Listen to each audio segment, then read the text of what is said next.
وہ سب نیکیاں بھی ہوا میں اڑا دی جائیں گی، اور جس دل کو رب رحمان نے دیکھنا ہے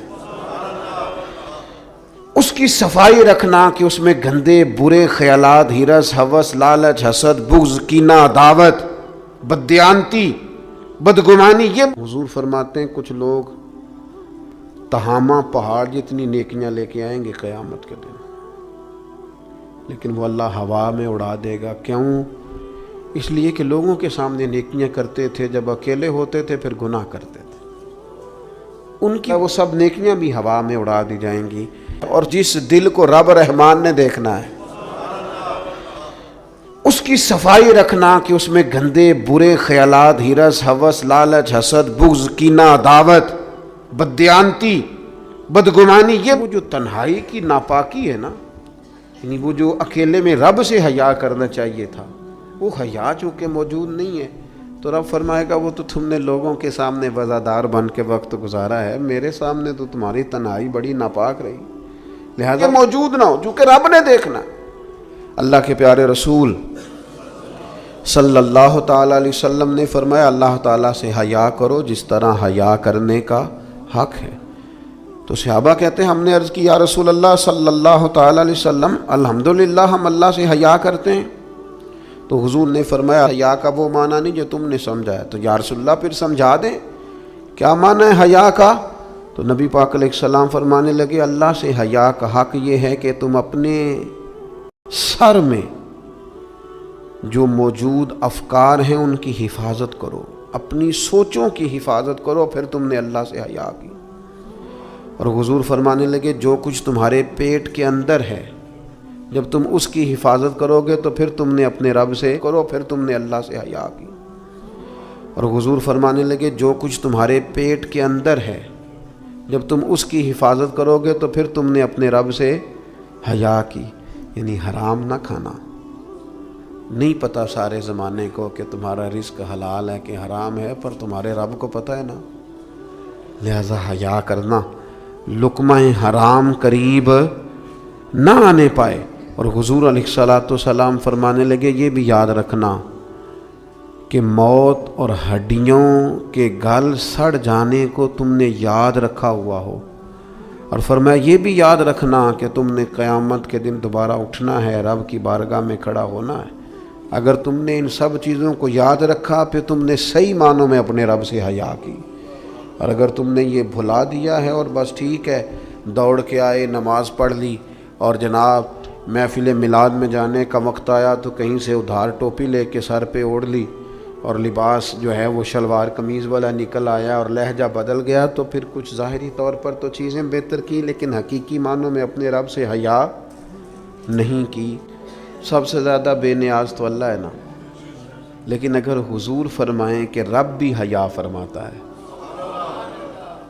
حضور سید عالم علیہ السلام فرماتے ہیں اللہ حیا فرماتا ہے کہ اس کا بندہ اس کے سامنے ہاتھ پھیلائے اور اللہ اس کے ہاتھوں کو خالی واپس کر دے۔ اللہ حیا فرماتا ہے۔ کیا معنی ہے کہ اللہ تبارک و تعالی لحاظ کرتا ہے اس بات کا کہ اس بندے کی امید نہ ٹوٹ جائے، رب کی بارگاہ سے جو اس کی توقع ہے وہ توقع نہ ختم ہو جائے۔ معنی کیا ہوا؟ آپ وزادار رہیں، آپ کے مزاج میں رکھ رکھاؤ۔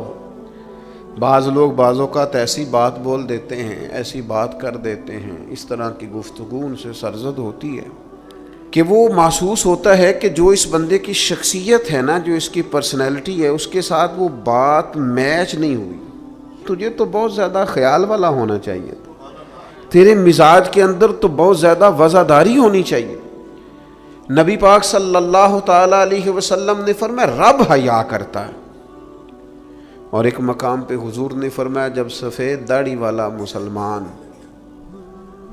قبر میں جاتا ہے تو اللہ فرشتوں سے فرماتا ہے اسے عذاب نہ دینا، مجھے حیا آتی ہے۔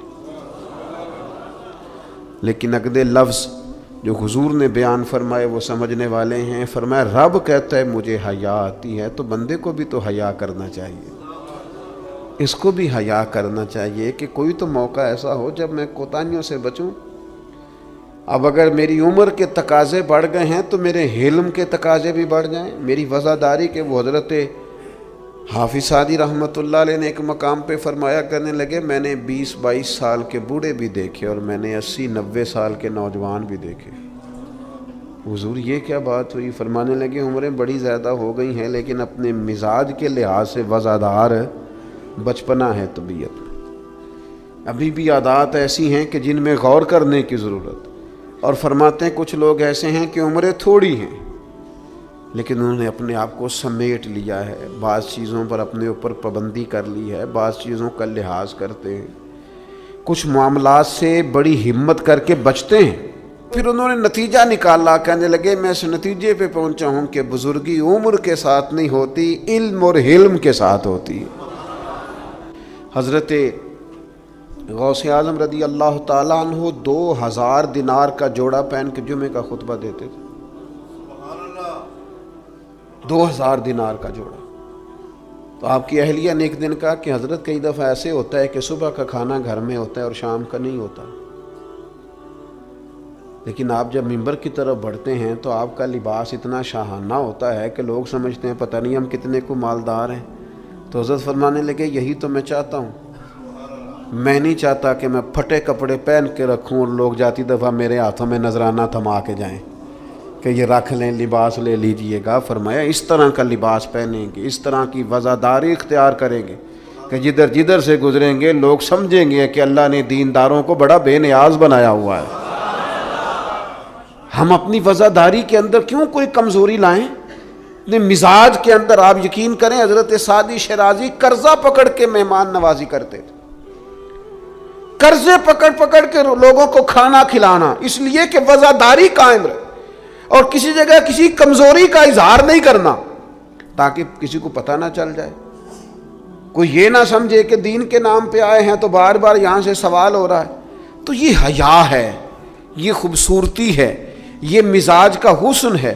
رسول رحمت صلی اللہ تعالی علیہ وآلہ وسلم نے ہمیں ایک اور حیا کرنے کا بھی کہا ہے، اس پر بھی حضور نے ہماری توجہ دلائی۔ وہ حیا کیا ہے؟ وہ ہے اپنے رب سے حیا کرنا، اپنے مالک سے حیا کرنا۔ جب ہم لوگوں کے بیچ ہوتے ہیں تو لوگوں سے حیا کرتے ہیں۔ حضرت عثمان غنی رضی اللہ تعالیٰ عنہ غسل خانے کی 4 دیواری کے اندر بھی غسل کرتے تھے تو تہمت باندھ کے۔ تو گھر والوں نے، یہ کسی نے پوچھا کہ حضور غسل خانہ چاروں جانب سے بند ہے اور اس کے اوپر چھت ہے اور آپ اس میں غسل کر رہے ہیں تو پھر بھی آپ تہمت کے ساتھ، اور بڑا سمٹ کے اور بڑا کونے میں بیٹھ کے۔ تو آپ فرمانے لگے جب لوگوں کے بیچ ہوتا ہوں تو لوگوں سے حیا کرتا ہوں، جب تنہا ہوتا ہوں تو رب سے حیا کرتا ہوں۔ حضرت امام اعظم ابو حنیفہ گھر کی 4 دیواری میں بھی ننگے سر نہیں بیٹھتے تھے، ٹانگیں پھیلا کے نہیں بیٹھتے تھے۔ فرماتے تھے سوتے وقت یہ کام کروں گا، میں گھر میں بھی وہ لہجہ اختیار نہیں کرنا چاہتا، اس لیے کہ میں اس رب کا ماننے والا ہوں جو حی و قیوم ہے، جو ہر جگہ دیکھتا ہے۔ رب سے بھی حیا۔ اور آپ کو پتہ ہے ہمارے صوفیاء نے فرمایا ہے کہ سب سے زیادہ اللہ سے وہ بندہ حیا کرتا ہے جو اپنے خیالات پر کنٹرول کرتا ہے، اپنے جذبات پر کنٹرول کرتا ہے، جو وسوسوں کو نہیں آنے دیتا، جو اپنی طبیعت میں کوشش کرتا ہے کہ اچھے خیالات ہی رہیں، وسوسے آئیں تو جھٹک دیے جائیں۔ اس لیے کہ وہ نبی پاک علیہ السلام کا جو فرمان موجود ہے نا کہ رب نہ تمہاری جیبیں دیکھتا ہے نہ صورتیں دیکھتا ہے، وہ جب دیکھتا ہے تمہارا دل دیکھتا ہے۔ تو وہ حیا کرتے ہیں کہ دل میں کوئی ایسا خیال آئے جو غلط ہو، برا ہو، گندا ہو، چونکہ مالک نے دیکھنا ہے، وہ اس لیے خانہ دل کو صاف رکھتے ہیں۔ لیکن نا کوئی مہمان گھر میں آتا ہے تو لوگ فٹافٹ صفائی نہیں کرتے، چیزیں نہیں اٹھاتے کہ وہ کیا سوچے گا، یہ کتنے میلے کچیلے ہیں، کیونکہ مہمان نے دیکھنا ہے۔ وہ لوگ تو وہاں بھی وزادار تھے جہاں بات کرنے کی ضرورت ہے۔ نبی پاک علیہ السلام نے صحابہ سے پوچھا کہ وہ کون سا درخت ہے جس کی مثال مومن کی طرح ہے؟ تو حضرت عبداللہ ابن عمر فرماتے ہیں مجھے سوال کا جواب آتا تھا کہ وہ کھجور کا درخت ہے، لیکن چونکہ حضرت عمر بیٹھے تھے میرے والد، چونکہ حضرت صدیق اکبر بیٹھے تھے، چونکہ حضرت عثمان غنی بیٹھے تھے، چونکہ علم و حکمت کے تاجور مولا علی بیٹھے تھے، مجھے جواب آتا تھا، لیکن حضرت عبداللہ ابن عمر فرماتے ہیں حیا مانے تھی، حیا نے مجھے منع کیا کہ اتنے بزرگ بیٹھے ہوں اور تو جواب دیتا پھرے۔ ہمارے مفسرین کرام نے یہاں لکھا ہے کہ اساتذہ اور مشائخ کی موجودگی میں علم بتانا بھی منع ہے۔ آپ کے بڑے بیٹھے ہوں، آپ تقریر کرنے سے بھی لحاظ کریں، آپ وہاں کوئی مسئلہ نہیں بیان کریں۔ یہاں تو بڑے معاملات اور ہو جاتے ہیں، ہمیں اپنے بزرگوں کے سامنے ایک خاص وزاداری وہ بندے کو خوبصورت کرتی ہے۔ حضرت عباس حضور کے چچا ہیں، ان کے بیٹے جناب عبداللہ ابن عباس فرماتے ہیں میرے والد سے کسی نے پوچھا تھا آپ بڑے ہیں کہ نبی پاک؟ تو بڑی سادی سی بات ہے، چچا بڑا ہی ہوتا ہے عمر میں، آپ بڑے ہیں کہ نبی پاک؟ تو یہ وزاداری ہے، یہ کمال وزاداری ہے۔ یہ ان لوگوں کا طریقہ ہے جو بڑے رسیلے سجیلے، جو بڑے خوبصورت لوگ ہوتے ہیں، جن کے لہجوں سے لفظ نہیں شہد ٹپکتا ہے۔ حضرت عباس رضی اللہ تعالیٰ عنہ فرمانے لگے کیا کہا تم نے؟ میں بڑا ہوں کہ حضور؟ فرمانے لگے بڑے تو حضور ہی ہیں، پیدا پہلے میں ہوا تھا، ولادت پہلے میری ہوئی تھی، بڑے بہرحال وہی ہیں، پیدا پہلے میں ہوا تھا۔ یہ جو وزاداریاں ہیں، یہ جو خوبصورتیاں ہیں، یہ جو آپ کے مزاج کے اندر خوبصورتی ہے، یہ جو لہجے کے اندر حسن ہے، یہ ایک بڑا ضروری کام ہے۔ بہت سارے لوگ دینی لوگوں سے مسئلہ پوچھنے آتے ہیں، لیکن ان میں 60% لوگ وہ ہوتے ہیں جو مسئلہ پوچھنے نہیں آتے، مفتی صاحب کو مسئلہ بتانے آتے ہیں۔ میری طرح کا بندہ تو چونکہ ذرا جلدی قائل ہو جاتا ہے، وقت تھوڑا ہوتا ہے، تو بہت سارا ٹائم نہیں دے پاتے، تو میں کہتا ہوں کہ آپ کے خیال میں جو مجھے کہنا چاہیے وہ آپ مجھے بتا دیں، میں آپ کو کہہ دیتا ہوں، کیونکہ آپ جو چاہ رہے ہیں وہ تو ہے آپ کی مرضی کا فتویٰ، تو مجھے آپ بتا دیں بھلا اس سوال کا جواب کیا ہونا چاہیے، میں آپ کو بتا دیتا ہوں۔ لیکن اگر آپ مجھ سے پوچھنے آئے ہیں تو پھر آپ حوصلہ کریں، پھر دین جو بات کہتا ہے وہ مجھے بیان کرنے دیں، پھر مرضی کا فتویٰ حاصل نہ کریں، پھر ذرا رکیں۔ اور یہی حالت بہت سارے اللہ ماشاءاللہ شاگردوں کی ہوتی ہے، ان کا خیال ہوتا ہے استاد میری مرضی کے حساب سے تعلیم دے، مریدین کا خیال ہوتا ہے کہ شیخ اس طرح کر کے چلیں، تو بھئی تیری شرطوں پہ ہی کرنا ہے، اگر تجھ کو قبول تو یہ سہولت تو مجھے سارا جہاں دیتا ہے۔ اگر تیری شرطوں پہ ہی تو نے آنا ہے کہ میرے پاس یہ ٹائم ہے تو اس ٹائم آؤں گا، تو میں اس وقت پسند کرتا ہوں تو میں اس وقت آؤں گا، تو آپ اگر یہ کہیں گے تو پھر میں یہ تیری شرطوں پہ ہی کرنا ہے، اگر تجھ کو قبول یہ سہولت تو مجھے سارا جہاں دیتا ہے۔ پھر تو ٹھیک ہے، اگر ہم نے کچھ لوگ کچھ دو کی پالیسی پہ ہی تعلق بنانا ہے تو پھر استادی شاگردی تو نہ ہوئی، پھر تو ٹھیک ہو گیا، پھر یارانے کریں گے، دوستیاں کریں گے، اس طرح کے لوگ تو ڈھیروں مل جاتے ہیں۔ اپنی زندگی کے اندر وزاداری، خوبصورتی، ٹھہراؤ، لہجے کے اندر حسن، مزاج کے اندر ایک کمال۔ حضرت امام مالک رحمۃ اللہ علیہ کو کسی بات پر امام اعظم نے بڑا ڈانٹ دیا، شاگرد تھے، بڑا ڈانٹ دیا، سخت ڈانٹا، اور اس کے بعد بھی وقفے سے کبھی کوئی ایسی بات ہوتی تو امام صاحب کہتے ہیں میری طبیعت سے وہ غصہ نہ جاتا کہ یار اس نے ایسا کیوں کیا۔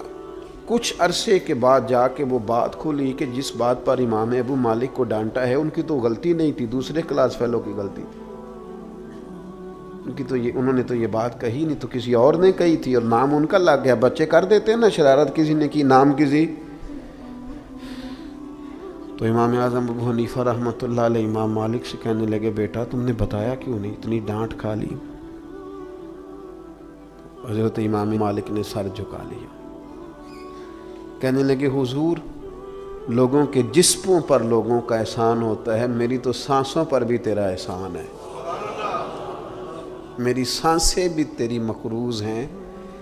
یہ جو لوگ مالک کو جانتے ہیں یہ اس نسبت سے جانتے ہیں کہ یہ ابو حنیفہ کی گلی میں آتا جاتا ہے، سونیاں زندگی میں جتنا نام اور عروج پایا تیرے صدقے پایا، 4 جھڑکیاں نہ سہ سکتا تیرے نام پر، میں نے پسند نہیں کیا۔ اور پھر آپ نے پوچھا بھی تو نہیں نا کہ بتاؤ، آپ نے کہا ڈانٹ کھانی ہے تو دکھ قبول محمد بخشا بس راضی رہن پیارے، کوئی عرض نہیں۔ آپ نے کہا ڈانٹ کھانی ہے تو کھا لیتی، اس میں حرج والی کون سی بات؟ یہ خاص وزاداری، یہ خاص خوبصورتی۔ میں آپ سے عرض کروں، ہمارے گھروں میں جو بڑے بوڑھے ہوتے ہیں نا، وہ جب پڑھی لکھی بہو لے کے آتے ہیں نا تو اس کا مطلب یہ تھوڑی ہوتا ہے کہ وہ بیچارے ہامتے کامتے رہیں گے، ڈرتے رہیں گے کہ جناب بہو بڑی پڑھی لکھی ہے یا داماد بہت پڑھا لکھا ہے تو کوئی ایسی بات نہ ہو جائے کہ وہ کہے او بابے کو تو پتہ ہی نہیں۔ پڑھا لکھا وہ بندہ ہوتا ہے جو دوسروں کے مزاج کی رعایت کرے، جو تھوڑا سا سمجھے کہ میری اس چیز کی وجہ سے کوئی شخص کسی کمزوری کا شکار تو نہیں ہو رہا۔ اگر آپ نے تربیت کی ہے تو پھر تربیت کا معنی تو یہ ہونا چاہیے کہ اسے ادب بھی کرنا ہے، پیار بھی کرنا ہے، گھر کے بزرگوں کے حق میں اس کے رویے میں نرمی بھی آئے۔ اور اگر آپ نے تربیت یہ کی ہے کہ ہم چما دیگرے نیز تمہاری طرح کا دوسرا کوئی نہیں، تو پھر یاد رکھو اگر تمہاری طرح کا دوسرا کوئی نہیں نا تو پھر تمہیں بھی کوئی ماننے کو تیار نہیں ہے۔ پھر جعلی رعب اور ہوتا ہے اور دلوں میں محبت اور ہوتی ہے، پھر ان چیزوں میں فرق ہوتا ہے۔ اگر آپ تعلیم یافتہ ہیں تو آپ دوسروں کے مزاج کی رعایت کریں۔ آپ کو پھر حضرت مولا علی شیر خدا رضی اللہ تعالیٰ عنہ سے کسی آپ نے فرمایا ایک مقام پہ فرمایا ہر چیز کی زکوٰۃ ہوتی ہے، عقل کی زکوٰۃ پتہ کیا ہے؟ حضور کیا فرمایا؟ عقل کی زکوٰۃ جاہلوں کے ساتھ گزارا کرنا ہے۔ تیری عقل کی زکوٰۃ نکلے گی، تجھے پتہ چلے گا کہ تو کس طرح گزارا کرتا ہے۔ اور اگر تو جاہل سے گزارے نہیں کر سکتا تو پھر اس کا مطلب یہ ہے کہ تو نے علم کو سمجھا۔ عزیز دوست، آپ غور فرمائیں اور اس پر آپ توجہ رکھیں گے کہ وزاداری، لفظوں کا چناؤ۔ قرآن مجید نے کہا یا ایھا الذین آمنوا لا تقولوا راعنا وقولوا انظرنا۔ اے ایمان والو، تم نے جب میرے محبوب سے بات کرنی ہے تو راعنا نہیں کہنا، انظرنا کہنا ہے۔ یہ نہیں کہنا حضور سمجھ نہیں آئی رعایت کر دے، یہ کہنا یا رسول اللہ ایک نظر کرم کر دیں، ذرا بات دوبارہ سمجھا دیں۔ آپ اچھے جملے تلاش کے، وزاداری کے ساتھ، ایک خاص حیا کے ساتھ۔ حضرت مولا علی شیر خدا فرماتے ہیں حضور سے مسئلہ پوچھنا تھا۔ مسئلہ پوچھنا بڑا ضروری کام ہے۔ اگر آپ مسئلہ دریافت نہیں کرتے تو بڑا عرصہ تک ماحول اس طرح کا رہ جاتا ہے کہ جس سے آپ جہالت میں ہی وہ کام کرتے رہتے ہیں۔ مسئلہ پوچھیں گے تو بات بہتر ہوگی، آپ بات پوچھ لیں گے، بات کلیئر ہو جائے گی، آپ پھر صاف ستھرے معاملے کے ساتھ عمل کر سکیں گے۔ تو حضرت مولا علی کہتے ہیں حضور سے مسئلہ پوچھنا تھا۔ اب سوال کرنا بڑا ضروری ہے، خود حدیث پاک میں موجود ہے سوال کرنا آدھا علم ہے۔ لیکن حضرت علی کہتے ہیں نبی کریم سے مسئلہ پوچھنا تھا، میں نے مہینوں انتظار کیا، ہفتوں انتظار کرتا میں۔ میرا خیال تھا کہ میں سوال کی تکلیف بھی نہ دوں، کوئی اور آ جائے آ کے حضور سے مسئلہ پوچھ لے۔ حیا مانی تھی، میں داماد ہوں حضور کا رشتے میں۔ کچھ ایسی باتیں ہیں جو حیا کے مانند میں سوال نہ کرتا، میرا دل ہوتا کوئی اور پوچھ لے، وہ پوچھے گا حضور بتائیں گے، ساتھ میرا مسئلہ بھی حل ہو جائے گا۔ لیکن جہاں لوگ بے باکی کو اور بے حیائی کو کہتے ہیں جی اوہو میں پرواہ نہیں کرتا، تو یہ تو بھئی آپ نہیں پرواہ کرتے تو آپ کی مرضی ہے۔ اور ہمارے زمانے میں ویسے بھی جو زیادہ بدتمیز ہوتا ہے اس کا عروج بھی زیادہ ہوتا ہے۔ بدتمیزوں سے لوگ ڈرتے ہیں، بدتمیز جو ہوا لوگ اس سے ڈرتے ہیں، کہتے ہیں یہ کوئی ایسی بدتمیزی کر دے گا کہ بعد میں دقت ہوگی۔ وہ شریف آدمی اس سے جھجک رہا ہوتا ہے، وہ سمجھ رہا ہوتا ہے میں بڑی شے ہوں، تو کچھ بھی نہیں ہے بھائی، تو بدتمیز ہے۔ اور کچھ لوگ گاند سے اس لیے بچتے ہیں کہ اس میں روڑا پھینکا تو چھینٹے پڑیں گے، پھر کپڑے بدلنے پڑیں گے، نہانا پڑے گا، اس لیے لوگ بچ کے گزرتے ہیں۔ اور تیرا خیال ہے کہ تجھ سے بڑا لوگ ڈرتے ہیں؟ تو اپنی زندگی میں وزاداری، شرم و حیا۔ اب دیکھیے سیدہ عائشہ صدیقہ رضی اللہ تعالیٰ عنہ ارشاد فرماتی ہیں نبی پاک علیہ السلام عرب کی کنواری لڑکیوں سے بھی زیادہ حیا والے تھے، شرمیلے تھے۔ حضور علیہ السلام فٹافٹ بے باک ہو کر کسی سے کوئی بات نہ کرتے۔ اب دیکھیں صحابہ غلام ہیں رسول پاک کے، اگر حضور کسی کا نام لے کے بھی اس کی تربیت کرنا چاہیں تو وہ آدمی خوش ہوگا، سعادت مندی ہوگی۔ لیکن حضور کو کسی شخص کے بارے میں بتایا جاتا نا فلاں نے یہ بات کی ہے، تو کبھی نامینیٹ کر کے اس بندے کے سامنے بات نہیں کرتے. یہ وزاداری والا معاملہ ہے. تو محبوب کیا فرماتے؟ حضور فرماتے لوگوں کو کیا ہو گیا ہے، اب انہوں نے اس طرح کرنا شروع کر دیا. وہ ایک کی بات ہوتی سب کو سمجھ آ جاتی اور اس کی بھی ساتھ لگتے اصلاح ہو جاتی. اپنی مزاج سے اپنی وزاداری کو ختم نہیں کریں، اپنے لہجے کو ختم نہ کریں. میں مذہبی اسٹیجوں پہ دیکھتا ہوں، مجھے بڑی تکلیف ہوتی. جو فلانی چیز نہ مانے وہ حلالی نہیں، جو فلانی بات کا جواب نہ دے باپ کا ہی نہیں. یہ آپ کا سٹائل ہے؟ یہ دیندار لوگ اس طرح بات کرتے ہیں؟